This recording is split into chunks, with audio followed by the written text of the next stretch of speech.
Shalom, perkenalkan nama saya Susana, NIM 19101162. Saya mahasiswa semester 5 dari kampus Sekolah Tinggi Agama Katolik Negeri Pontianak. Nah, di video kali ini saya akan berkatekese tentang sakramen perkawinan dalam gereja Katolik.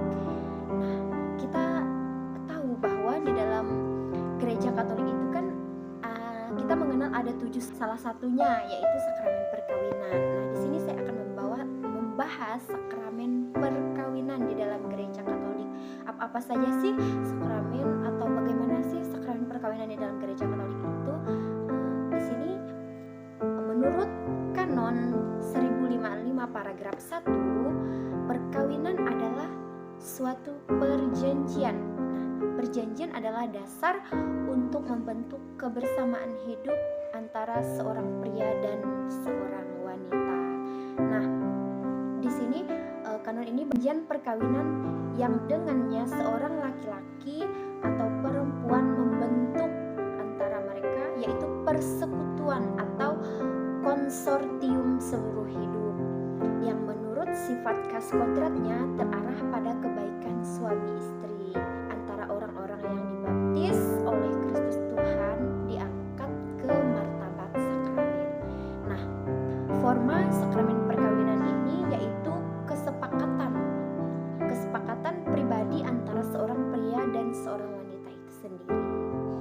Kemudian di sini juga ada beberapa tokoh yang mengutarakan tentang sakramen perkawinan itu. Nah, di antaranya itu ada Justinianus, kemudian ada Thomas, dan juga ada Petrus Lombardus. Di sini, menurut Justinianus, perkawinan adalah persatuan antara seorang pria dan seorang wanita yang mencakup cara hidup pribadi. Kemudian menurut Thomas Sanghes menyatakan bahwa perkawinan adalah persekutuan antara seorang pria dan seorang wanita halangan. Kemudian menurut Petrus Lombardus itu, Petrus menyatakan bahwa perkawinan adalah persekutuan nikah antara seorang pria dan seorang wanita yang mencakup cara hidup pribadi dan tidak terikat halangan. Terus itu tidak terikat akan halangan. Petrus juga mengajarkan bahwa perkawinan itu adalah suatu sakramen. Sebagai sakramen, perkawinan menjadi tanda dari hubungan.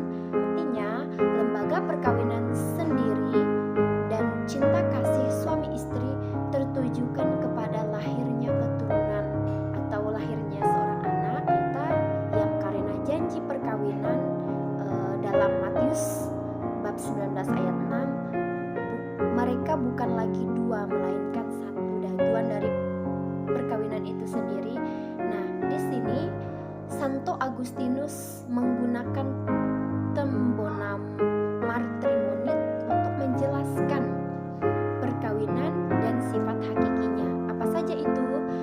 Menurut Santo Agustinus ada 3 bona matrimonit yang menjelaskan perkawinan serta sifat hakikinya, yaitu yang pertama yaitu bonum prolis atau kelahiran dan pendidikan anak.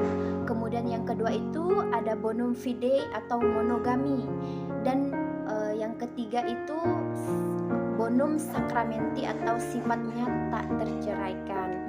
Di mana di dalam kitab Kejadian dikatakan bahwa seorang laki-laki akan meninggalkan ayah ibunya dan bersatu dengan istrinya. Seorang laki-laki itu akan meninggalkan ayah dan ibunya dan bersatu dengan istrinya sehingga keduanya menjadi satu daging.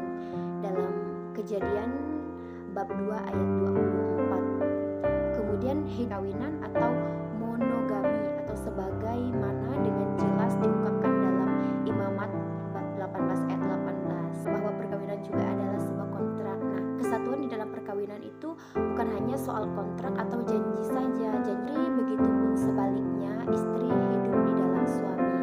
Nah, kesatuan mereka bukan hanya kesatuan badan melainkan meliputi seluruh jiwa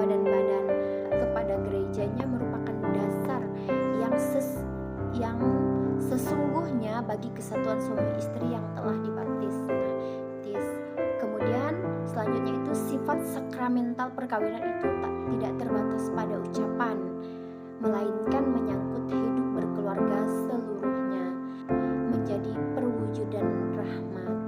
Nah, tanda rahmat ini adalah janji dari perkawinan yang mengikat mereka untuk sehidup semati. Konsili Vatikan kedua juga berbicara mengenai gereja keluarga dalam Lumen Gentium 11, perkawinan dan hidup berkeluarga sendiri bagi umat beriman menjadi sarana mengungkapkan imannya dan dengan demikian juga menghayatinya pengungkapan imannya. Nah, jadi bahwa di dalam kitab suci itu keistimewaan semata di depan para saksi, tetapi lebih kepada pengungkapan iman kita, penyerahan iman kita kepada Allah, hakiki perkawinan di dalam gereja Katolik.